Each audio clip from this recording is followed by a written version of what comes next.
没有发射导弹，俄罗斯战机就坠毁了，这到底是怎么回事呢？乌克兰又是怎么办到的呢？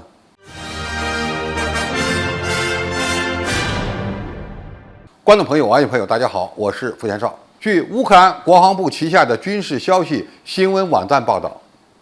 乌克兰防空司令梅尔尼克称，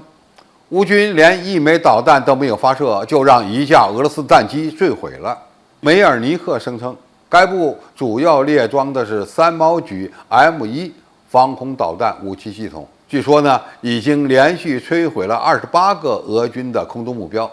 其中呢包括11架战斗机、2架直升机、2枚巡航导弹和13架无人机。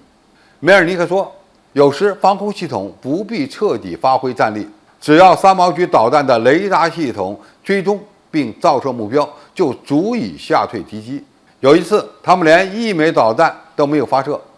俄罗斯战机的飞行员很可能在驾驶舱内看到雷达告警信号的显示，在惊吓之余就立即弹射逃生了，而战机随即坠毁。那么为什么会发生这样的情况呢？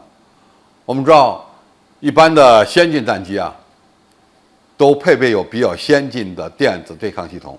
其中很关键的一个系统呢，就是导弹接近告警系统以及雷达告警系统。那么，导弹接近告警系统一般是由机上的传感器探射到地面发射的或者是空中发射的导弹逼近座机了，这个时候呢，就会向飞行员发出告警。那么，这个探测器主要探测什么东西呢？探测的是导弹的尾焰。那么，通过红外传感器，往往能够精确地探测到这些导弹的飞行状态，特别是逼近战机的导弹。那个时候，可以说你就必须采取相应的对抗措施了。飞行员根据告警的情况，发射红外干扰弹或者是发射箔条弹，来干扰危险接近战机的空空导弹或者是地空导弹。那么雷达告警系统主要是对一些制导雷达告警，一旦敌方的雷达照射到天上的战斗机，那么他们通过告警系统就可以知道照射到我的雷达是搜索雷达还是制导雷达。那么如果是一般的搜索雷达，暂时你还没有危险，因为它搜索到目标以后，会将相关的信息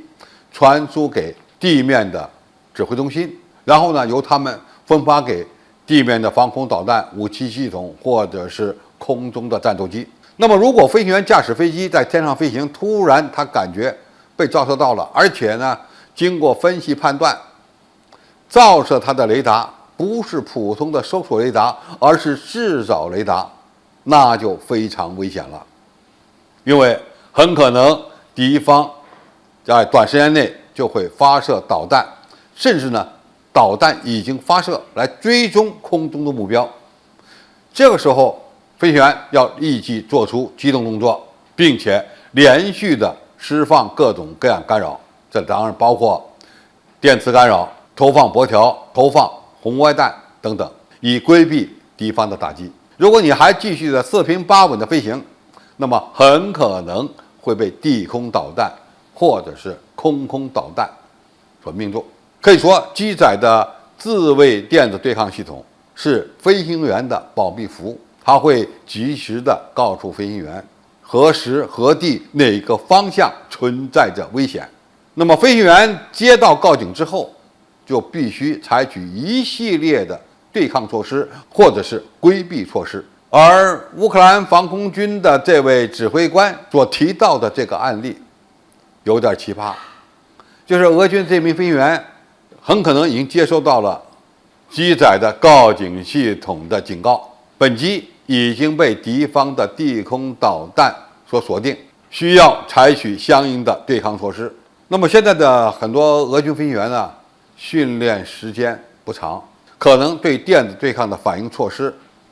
并不很清楚，因此难以采取有效的规避和干扰措施。但是这次的案例，乌军并没有发射三毛举防空导弹，而俄军的飞行员由于过于紧张或者是操作不当，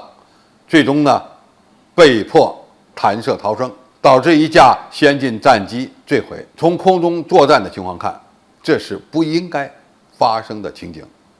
但是呢，确实发生了。从中呢，我们也可以看出来，飞行员的空战训练、电子战训练是非常重要的方面。如果你平时没有掌握相应的操控程序，很可能在遇到紧急情况的时候，就会手忙脚乱、顾此失彼，最终呢导致被击落的状态，甚至呢不得不跳伞逃生。从中不难看出，加强实战化的训练非常重要，否则将会带来不必要的损失。好，今天的评述就到这里，谢谢大家收看，我们下期再见。